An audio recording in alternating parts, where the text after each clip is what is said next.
రోగా లేదు. రాహుల్ గాంధీ గారు అండగా ఉన్నారు.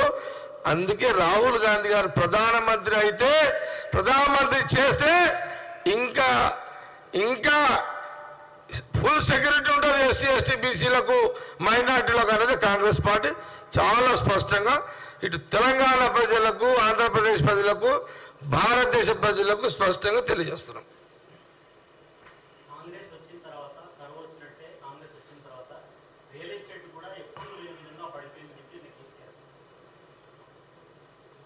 తర్వాత మాట్లాడదాం.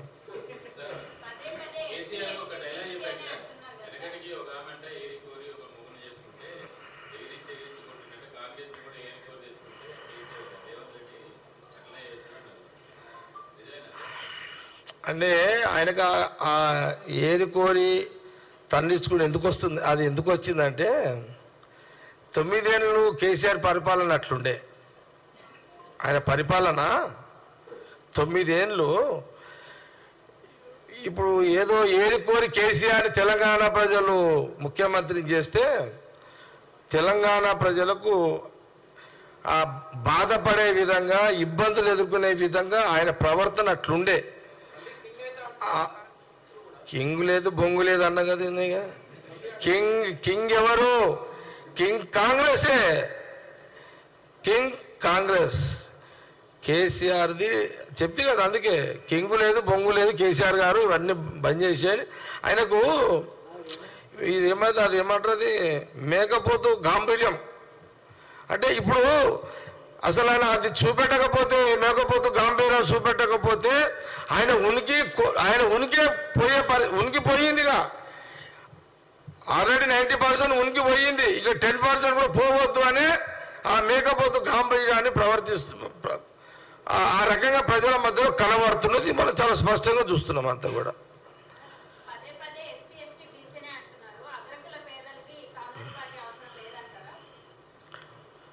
అని అనలేదు ఎప్పుడు అట్లా.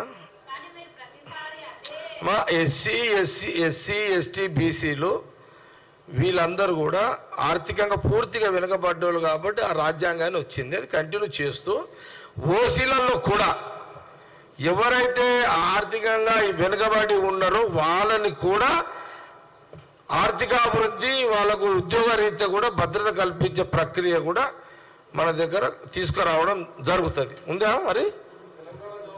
ఆల్రెడీ ఉంది కదా. అది అందరు ఉంటారమ్మా.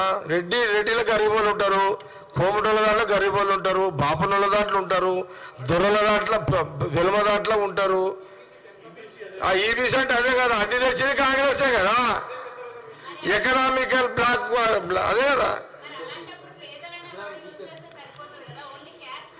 అంటే శాతం ఎక్కువ కదా.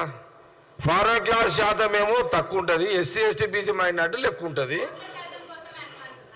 అట్లేముంటుందమ్మా, అట్లేముండదు. సామాజిక నేపథ్యం అట్లా మాట్లాడమా. ఏముంది, అయిపోయిందా అన్న సారి గారు? ఏందది చెప్పిండు?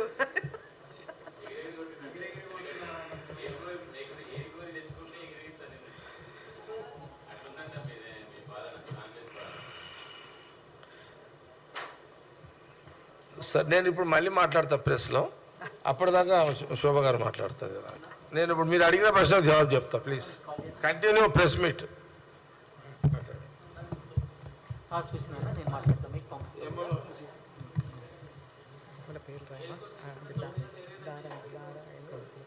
అన్నాడు కరెక్ట్.